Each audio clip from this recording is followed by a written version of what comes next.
Hello friends, आज हम solve करेंगे सी टेट परीक्षा में बार बार पूछे जाने वाले 20 प्रश्नों की प्रश्नोत्तरी। फ्रेंड्स, इस प्रश्नोत्तरी को हम साथ साथ हल करेंगे और अपना स्कोर हमें कमेंट बॉक्स में जरूर बताइएगा। यदि 20 में से 15 सवालों का जवाब आपने सही दिए तो आपकी सी टेट की तैयारी बिल्कुल सही डायरेक्शन में जा रही है। तो चलिए शुरू करते हैं। भारत में संविधान की आत्मा किसे कहा जाता है? ए मौलिक अधिकार, बी प्रस्तावना, सी नीति निर्देशक तत्व, डी मूल कर्तव्य। प्रस्तावना में संविधान के मूल आदर्श जैसे न्याय, स्वतंत्रता, समानता और बंधुत्व शामिल है। यह पूरे संविधान की दिशा और उद्देश्य को स्पष्ट करती है। इसी कारण इसे संविधान की आत्मा कहा जाता है। ऑप्शन नंबर बी सही है, प्रस्तावना।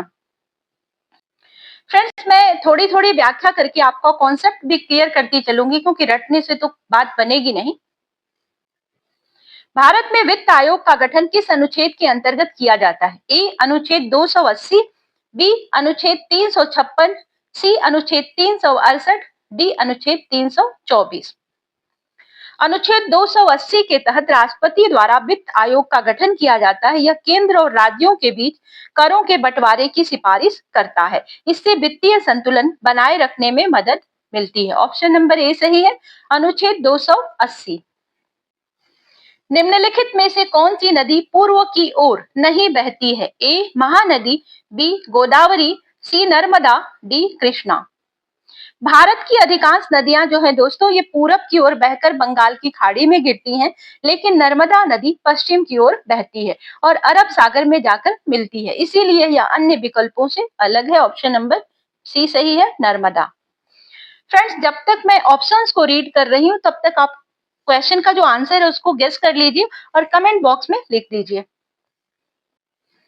इलाहाबाद स्तंभ लेख किस शासक से संबंधित है? ए समुद्रगुप्त, बी अशोक, सी चंद्रगुप्त मौर्य, डी हर्षवर्धन। इलाहाबाद स्तंभ लेख समुद्रगुप्त के शासनकाल से संबंधित है। इसे उनके दरबारी कवि हरिसेन ने लिखा था। नाम याद रखिएगा, हरिसेन।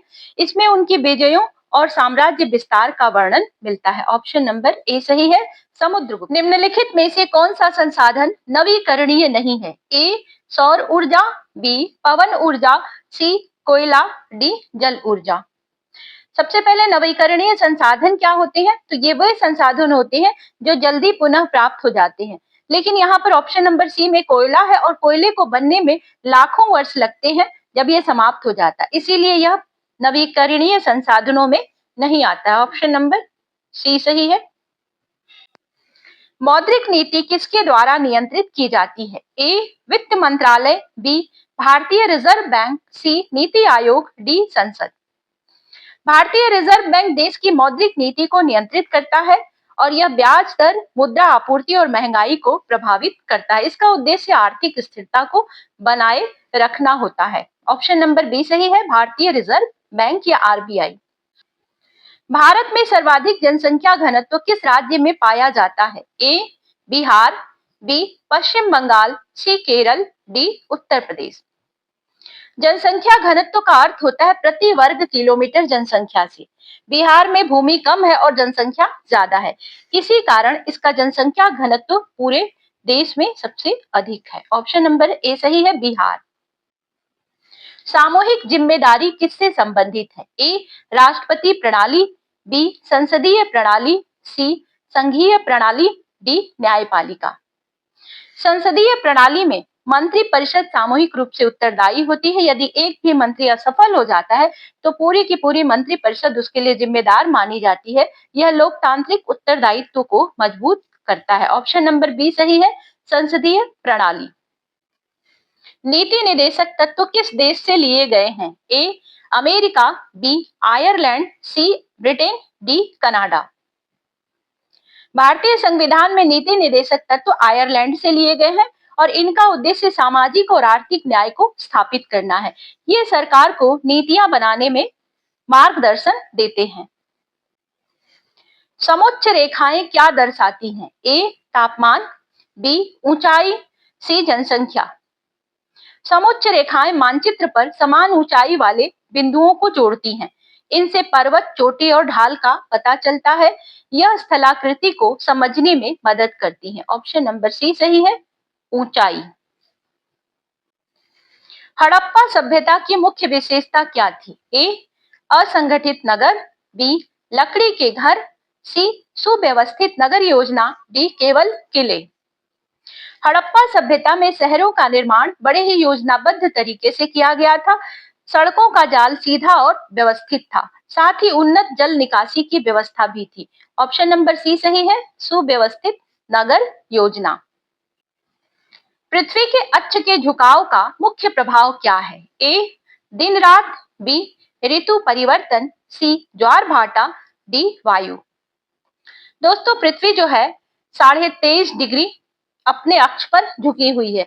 सूर्य के चारों ओर घूमते समय यह झुकाव अलग अलग भागों में अलग मात्रा में सूर्य प्रकाश देता है। इसी कारण ऋतुओं का परिवर्तन होता है। ऑप्शन नंबर बी सही है, ऋतु परिवर्तन। जनपद से महाजनपद बनने का क्या कारण था? ए धर्म, बी विस्तार, सी भाषा, डी कला। प्रारंभ में जनपद जो छोटे छोटे थे, जब इनका क्षेत्र और इनकी शक्तियां बढ़ गई तो ये महाजनपद बढ़ गए। यह राजनीतिक और सैन्य विकास का परिणाम था। ऑप्शन नंबर बी सही है, विस्तार। दोस्तों वीडियो को अंत तक जरूर देखिएगा, लास्ट में कुछ इंपॉर्टेंट क्वेश्चंस को मैंने रखा है। और हाँ, अब तक आपके कितने आंसर सही हुए हैं आप मुझे कमेंट बॉक्स में जरूर बताइए। 5 सही है या 7 सही है? स्थल मंडल क्या है? ए जल, बी वायु, सी ठोस, डी गैस। स्थल मंडल पृथ्वी की सबसे बाहरी ठोस परत है।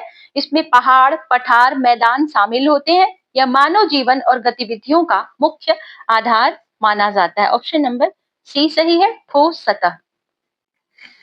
अशोक का धम्म किस पर आधारित था? ए युद्ध, बी कट्टरता, सी नैतिकता, डी प्रशासन। अशोक ने युद्ध छोड़कर अहिंसा और नैतिक जीवन को अपनाया। उसने दया, सहिष्णुता और सत्य जैसे मूल्यों को बढ़ावा दिया। इसी विचारधारा को धम्म कहा जाता है। तो ऑप्शन नंबर सी सही है, नैतिकता। मानचित्र का पैमाना क्या दर्शाता है? ए दिशा, बी दूरी, सी रंग, डी प्रतीक। मानचित्र वास्तविक स्थान का एक छोटा रूप होता है। पैमाना यह बताता है कि मानचित्र की दूरी वास्तविक दूरी से कितनी कम है। इससे दूरी को सही रूप में समझा जा सकता है। ऑप्शन नंबर बी सही है, दूरी।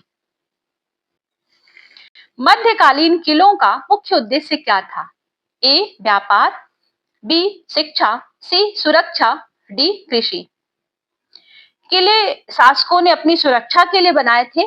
इनसे दुश्मनों से रक्षा करना आसान होता था, साथ ही ये प्रशासनिक नियंत्रण का भी केंद्र होते थे। ऑप्शन नंबर सी सही है, सुरक्षा।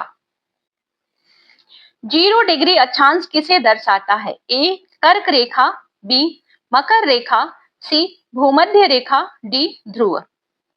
0 डिग्री अक्षांश को भूमध्य रेखा कहा जाता है। यह पृथ्वी को उत्तरी और दक्षिणी 2 गोलार्धों में बांट देती है, नॉर्दर्न हेमिस्फीयर और सदर्न हेमिस्फीयर। यह सबसे महत्वपूर्ण अक्षांश रेखा मानी जाती है। ऑप्शन नंबर सी सही है, भूमध्य रेखा। कृषि के विकास से क्या परिवर्तन हुआ? ए घुमंतु जीवन, बी स्थायी जीवन, सी शिकार, डी व्यापार।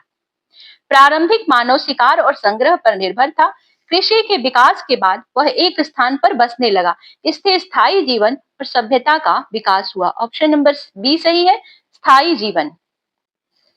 वायुयान उड़ान के लिए कौन सी परत उपयुक्त है? ए क्षोभ मंडल, बी समताप मंडल, सी मध्य मंडल, डी आयन मंडल। समताप मंडल में मौसम संबंधी घटनाएं बहुत कम होती हैं। यह परत स्थिर होती है और हवा का दबाव भी यहाँ पर संतुलित रहता है। इसी कारण विमान उड़ान के लिए ये बहुत ज्यादा उपयुक्त मानी जाती है। ऑप्शन नंबर बी सही है, समताप मंडल। फ्रेंड्स ये हमारा लास्ट क्वेश्चन था। इस प्रकार हमारे 20 क्वेश्चंस का प्रैक्टिस सेट कंप्लीट होता है। अगर आपको ये वीडियो पसंद आई हो तो हमारे वीडियो को एक लाइक जरूर दें। और हाँ, इसी तरह के प्रैक्टिस सेट को आप करना चाहते हैं तो चैनल को सब्सक्राइब कर लें। हम मिलते हैं आपसे नेक्स्ट प्रैक्टिस सेट के साथ। तब तक के लिए goodbye. Thank you for watching.